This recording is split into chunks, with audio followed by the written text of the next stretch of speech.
नमस्कार, ब्रेकिंग राज न्यूज में आपका स्वागत है और मैं हूं आपके साथ अनुपमा।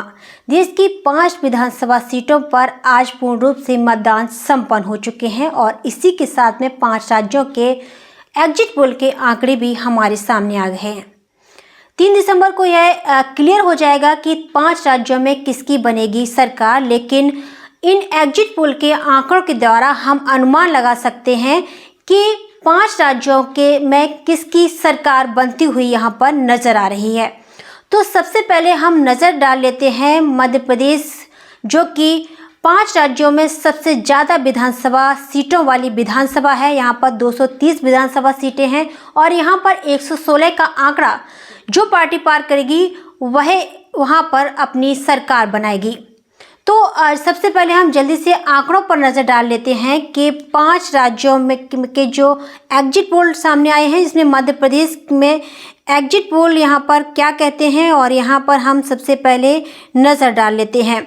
आज तक के एग्जिट पोल की यहाँ पर हम बात करें तो 140 से 162 सीटें भाजपा को यहाँ पर आज तक के एग्जिट पोल में मिलती हुई नज़र आ रही हैं। वहीं कांग्रेस को 68 से लेकर 90 सीटें यहाँ पर मिलती हुई नज़र आ रही हैं। बसपा के खाते में 0 से 3 सीटें यहाँ पर बताई जा रही हैं। रिपब्लिक के एग्जिट पोल की यहाँ पर हम बात कर लें तो वहाँ 118 से 130 सीटों के बीच में भाजपा को सीटें यहाँ पर मिलती हुई नजर आ रही हैं। वहीं कांग्रेस की 97 से लेकर 107 सीटें यहाँ पर रिपब्लिक के द्वारा एग्जिट पोल के द्वारा यहाँ पर बताई जा रही हैं। वहीं बसपा के खाते में 0 से 2 सीटें यहाँ पर मिलती हुई नजर आ रही हैं। जन की बात के एग्जिट पोल की यहाँ पर हम नज़र डालें तो 100 से 123 सीटें यहाँ पर भाजपा को मिलती हुई नज़र आ रही हैं। वहीं कांग्रेस के खाते में 102 से 125 सीटें यहाँ पर जनमत की बात के द्वारा एग्जिट पोल में दर्शाई जा रही हैं। वहीं बसपा के खाते में 0 से 5 सीटें यहाँ पर बताई जा रही हैं। TV9 के एग्जिट पोल की यहाँ पर हम बात कर लें तो TV9 के एग्जिट पोल में 106 से 116 सीटें यहाँ पर भाजपा के खाते में बताई जा रही हैं। तो वहीं कांग्रेस के खाते में 111 से 121 सीटें यहाँ पर मिलती हुई नज़र आ रही हैं। वहीं बसपा के खाते में 0 से 6 सीटें मिलती हुई नज़र आ रही हैं। वहीं अगर न्यूज़ 24 चाणक्य की सर्वे रिपोर्ट की यहाँ पर हम नज़र डालें, बात करें तो चाणक्य के द्वारा भाजपा को 151 सीटें मध्य प्रदेश में मिलती हुई बताई जा रही हैं। वहीं कांग्रेस के खाते में 74 सीटें बताई जा रही हैं। वहीं बसपा के खाते में 5 सीटें यहाँ पर बताई जा रही हैं। टाइम्स नाउ के एग्जिट पोल की यहाँ पर हम अगर बात कर लें तो 105 से 117 सीटें यहाँ पर भाजपा के खाते में मिलती हुई नज़र आ रही हैं। वहीं कांग्रेस के खाते में 109 से 125 सीटें यहाँ पर बताई जा रही हैं। वहीं 1 से लेकर 5 सीटें यहाँ पर बसपा को मिलती हुई नज़र आ रही हैं। इंडिया टीवी के सर्वे रिपोर्ट पर नज़र डालें तो इंडिया टीवी के सर्वे रिपोर्ट में 140 से 149 सीटें यहाँ पर भाजपा के खाते में बताई जा रही हैं। वहीं कांग्रेस के खाते में 70 से लेकर 89 सीटें यहाँ पर दर्शाई जा रही हैं। तो 0 से 2 सीटें बसपा के खाते में यहाँ पर बताई जा रही हैं।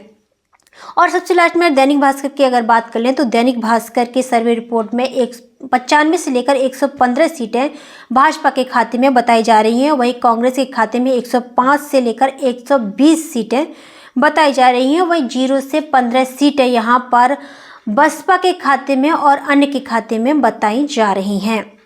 तो ये जो हमने आपके सामने एग्जिट पोल के आंकड़े सामने आपके रख दिए हैं। इन आंकड़ों पर हम चर्चा करेंगे और इन आंकड़ों के पर चर्चा करने के लिए हमारे साथ मौजूद हैं वरिष्ठ पत्रकार राज डंडोतिया जी। डंडोतिया जी, ये जो सर्वे रिपोर्ट के आंकड़े जो अब हमारे सामने आ चुके हैं, इन आंकड़ों में ज़्यादातर आंकड़ों में भाजपा की सरकार बनती हुई मध्य प्रदेश में नज़र आ रही है। तो वहीं किसी की सर्वे रिपोर्ट में एक मत यहाँ पर एक राय नज़र नहीं आ रही है। तो आप इन सर्वे रिपोर्ट को कहाँ तक सही मानते हैं? आप इन सर्वे रिपोर्ट को किस तरीके से देख रहे हैं? हाँ अनुपमा जी, सही बात है कि सर्वे रिपोर्ट, इस बार के जो सर्वे रिपोर्ट हैं, जो 10 एजेंसियों ने अलग अलग सर्वे दिए हैं और कुछ एजेंसियों ने तो सर्वे रिपोर्ट में एकदम बीजेपी को सत्ता में आते हुए बता दिया है। तो हम बात करते हैं एबीपी सी वोटर की, एबीपी सी वोटर ने जो सर्वे आज से 15 दिन पहले बताए थे, उन्हीं पर आधारित उनका सर्वे आज का भी सर्वे है।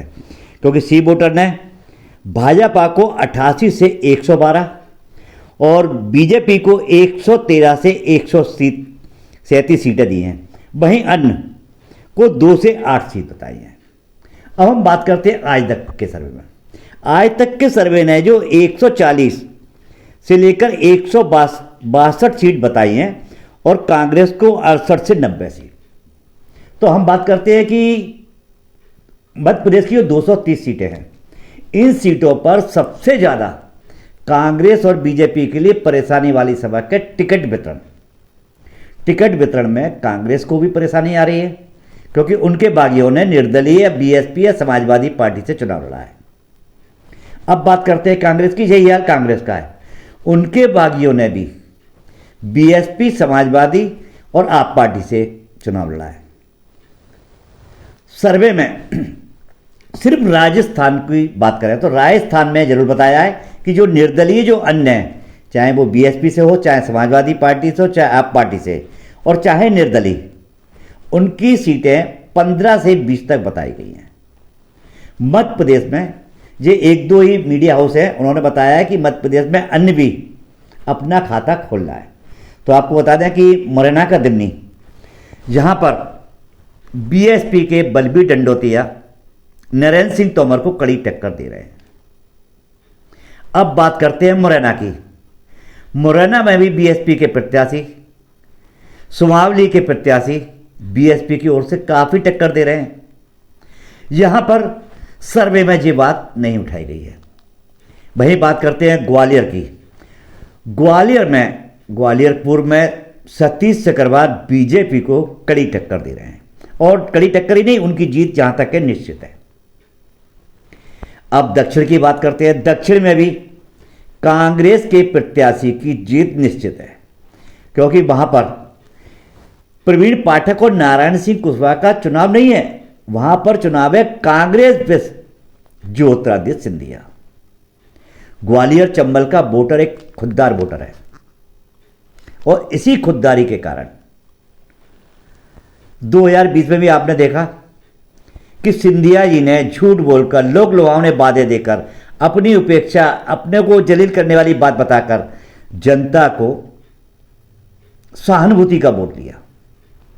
पर 35 जी बिल्कुल, यहाँ पर हम आपको बता दें कि ग्वालियर चंबल संभाग की 34 सीटों पर एबीपी सी वोटर्स के द्वारा भाजपा को 2 से 4 सीटें मिलती हुई यहाँ पर नजर आ रही हैं, तो बाकी सीटें कांग्रेस के खाते में बताई जा रही सी वोटर्स के द्वारा। तो ये यहाँ हम मान सकते हैं कि जो जो ग्वालियर चंबल संभाग है वो कहीं ना कहीं मध्य प्रदेश की सरकार बनाने में अहम रोल अदा करेगा। ये बात सही है ना कि आपने 2018 का चुनाव देखा, 2020 का भी चुनाव देखा आपने, और 2023 का भी चुनाव है। आपने देखा कि यहाँ का मतदाता खुददार है, और खुददारी के कारण ही सिंधिया का काफ़ी यहाँ विरोध है। और मतदाताओं में नहीं, यहाँ पर बीजेपी के कार्यकर्ताओं में भी सिंधिया का काफ़ी विरोध देखा है। उसी के कारण है कि आज सभी वोटर, सभी ओपिनियन पोल इसी ग्वालियर चंबल में बीजेपी यहाँ पर पिछड़ती हुई नजर आ रही है, और कांग्रेस को यहाँ पर काफ़ी अच्छी सीटें यहाँ पर मिलती हुई नजर आई। 2018 यहाँ पर रिपीट होता हुआ नजर आ रहा है। अगर हम बात करें सर्वे रिपोर्ट्स की, तो जब हम पहले सर्वे रिपोर्ट देखें तो वहाँ पर कांग्रेस की सरकार मध्य प्रदेश में बनती हुई नजर आ रही थी। सभी सर्वे रिपोर्ट कांग्रेस को बढ़त दिखा रही थी, लेकिन अचानक से जो फाइनल जो सर्वे रिपोर्ट आए हैं वहाँ पर सभी सर्वे रिपोर्ट की अलग अलग राय है। वहीं 4 सर्वे रिपोर्ट्स हैं, वहाँ पर बीजेपी की मध्य प्रदेश में सरकार बनते हुए बता रहे हैं, तो वहीं 3 बहुमत के साथ में कांग्रेस की सरकार बनते हुए बता रहे हैं। और जो 3 सर्वे रिपोर्ट है वो कांटे की टक्कर बीजेपी और कांग्रेस में बता रहे हैं। तो आप क्या देखते हैं कि मध्य प्रदेश में कांग्रेस और बीजेपी में कांटे की टक्कर होने वाली है, या फिर स्पष्ट रूप से बीजेपी की सरकार मध्य प्रदेश में बनती हुई नजर आ रही है? आपको बता दें कि मध्य प्रदेश में 20 साल बाद फिर बीजेपी की सरकार बन रही है, इसमें कोई दो राह नहीं है। इसका कारण 17 तारीख का वो मतदान आपने देखा था कि इस मतदान में पहली बार भारत के इतिहास में 75 साल का भारत हो चुका है और 70 साल का संविधान हो चुका है। मध्य प्रदेश में 1952 में पहला मतदान हुआ और वो 60 सीटों के लिए। आप यहाँ पर क्या फैक्टर देख रहे हैं कि बीजेपी यहाँ पर एग्जिट पोल के द्वारा भी बीजेपी की सरकार बनती हुई नजर आ रही है? आप क्या महत्वपूर्ण मुद्दे हैं जो बीजेपी की यहाँ पर वापसी करते हुए नजर आ रही है? क्योंकि जहाँ तक मतदाताओं का जो रुझान था वो बदलाव की तरफ था, लेकिन अचानक से ऐसा क्या परिवर्तन आया जो कि मध्य प्रदेश में बीजेपी की सरकार आप बनते हुए देख रहे हैं? देखिए, सबसे पहले तो बात करते हैं कि मध्य प्रदेश में 20 साल से शिवराज सरकार काबिज है। काफ़ी विरोध था, महंगाई, भ्रष्टाचार, बेरोजगारी, मगर इन सब पर जो रेवड़ी शिवराज सरकार ने मतदान के 5 महीने पहले से बांटना शुरू की थी, जिसमें लाडली बहना एक अहम योजना है। इस योजना का लाभ शिवराज सरकार को सत्ता में आने के लिए अहम भूमिका निभा रहा है। हाँ, ग्वालियर चंबल संभाग के 8 जिलों की 34 सीटों की बात करें तो जहां का जो मतदाता है वो खुददार है। जैसे आपने दिल्ली में देखा है कि आप पार्टी की सरकार लगातार वहां बन रही है, उसी तरह ग्वालियर चंबल संभाग में यहां का मतदाता काफी खुददार है और उसने सिंधिया को सबक सिखाने के लिए इस बार बीजेपी को नकारा है। और सबसे बड़ी बात यह है कि जो लाडली बहना योजना का लाभ ले रही थी, उनने भी बीजेपी को नकारा है। परंतु सरकार बनते क्यों दिख रही है? आपने देखा कि बालाघाट में डाक मत पत्रों की गिनती मतदान की 3 तारीख से पहले ही आपने देखी थी। आपने देखा कि भिंड के अटेर में पोलिंग बूथ 11-12 पर फर्जी मतदान पुलिसकर्मियों के सामने किया जा रहा है और उसकी शिकायत खुद बीजेपी ने की है। तो आप बताइए कि ये 2 वीडियो वायरल होने से 2023 के चुनाव में जो फर्जी मतदान हुआ है उसका खुलासा हुआ है और उस पर भी मध्य प्रदेश की सरकार, केंद्रीय चुनाव आयोग, प्रदेश चुनाव आयोग, अनुपम राजन चुप्पी साधे हुए हैं। अभी तक अनुपम राजन ने उस पर 2 शब्द ही बोले। जी बिल्कुल, यह बहुत ही लोकतंत्र के लिए कि बहुत ही दुर्भाग्यपूर्ण घटना है कि जनता का जो मत है उसके साथ में जो सत्तारूढ़ दल है वो कहीं ना कहीं एक जनता के मत के साथ में एक खिलवाड़ है। इस तरह की घटनाएं तो आपको हमको एक चीज़ बता दें कि ये कहना भी गलत है। ये बात सही है कि सत्तारूढ़ दल फर्जी मतदान करता है, पर सबसे ज़्यादा फर्जी मतदान वो बाहुबली विधायक सांसद करते हैं। जैसे कि भी भिंड में अटेर में आरोप लगाया है कि वहां पर कांग्रेस के प्रत्याशी ने फर्जी मतदान किया और बीजेपी ने इसकी रिपोर्ट भी की है।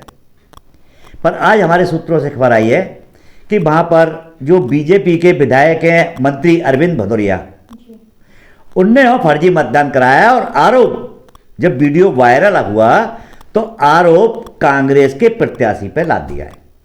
अब चूंकि सत्ता में 20 साल से बीजेपी है और उन्हीं के आईएएस अफसर हैं, उन्हीं के ही आईपीएस अफसर हैं और उनके एसडीएम हैं जो पर्यवेक्षक बने हुए हैं, तो इसके द्वारा फर्जी मतदान के द्वारा हो सकता है कि कहीं बीजेपी सत्ता पर काबिज हो जाए।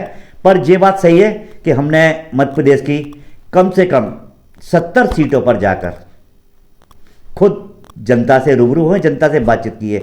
वहां पर बदलाव की बात अधिकतर लोगों ने कहा है। हमने पहले भी एपिसोड में बताया था कि इस बार की जनता ने अपना दिमाग और अपने मददगार का उपयोग बहुत सोच समझ के किया है। जनता का कहना है कि रेवड़ी तो कोई भी ले सकता है, कोई भी दे सकता है, पर अपने मददगार का उपयोग अपने उन परिजनों की तरह करें जिस तरह अपने बेटे की शादी करते हैं तो सोच समझ के करते हैं। यदि बाजार से कोई वस्तु खरीद के लाते हैं तो सोच समझ के लाते हैं। इस बार मतदान भी सोच समझ के हुआ है, परंतु जिस तरह के आंकड़े आ रहे हैं और जिस तरह से खुद मुख्यमंत्री शिवराज सिंह चौहान, गृह मंत्री नरोत्तम मिश्रा चीख चीख के कह रहे हैं कि इस बार मध्य प्रदेश में 116 नहीं, 125 नहीं, 175 का आंकड़ा पार के सरकार बना रहे हैं। तो इसमें कहीं ना कहीं सोचने की बात है। अब देखते हैं कि 3 तारीख को ऊंट किस करवट बैठता है, मध्य प्रदेश में कमल या कमलनाथ किसकी सरकार बनती है। जी बिल्कुल, एग्जिट पोल के आंकड़े आने के बाद भाजपा में खुशी की लहर देखी जा रही है और कांग्रेस भी आश्वस्त है कि उसी की सरकार बनती हुई उसे नजर आ रही है। एग्जिट पोल भी यहाँ पर स्पष्ट नहीं है कि मध्य प्रदेश में किसकी सरकार बन रही है। सभी के अलग अलग मत हैं, अलग अलग राय हैं, लेकिन मध्य प्रदेश में कांग्रेस और बीजेपी के बीच में कांटे की टक्कर नजर आ रही है और किसकी सरकार बनेगी ये अब निर्दलीय जो प्रत्याशी जीतेंगे उनके ऊपर निर्भर करेगा। और सही शब्दों में अगर कह दिया जाए तो खरीद फरोख्त पर निर्भर करेगा कि मध्य प्रदेश में किसकी सरकार बन रही है। और असल आंकड़े तो अब 3 दिसंबर को हमारे सामने स्पष्ट हो जाएंगे, कमल या कमलनाथ। तो इसी के साथ आप मुझे दीजिए इजाज़त। अगली ताज़ा खबर में हम आपसे फिर मिलेंगे। अगर खबर आपको अच्छी लगे तो लाइक और शेयर करना ना भूलें। नमस्कार।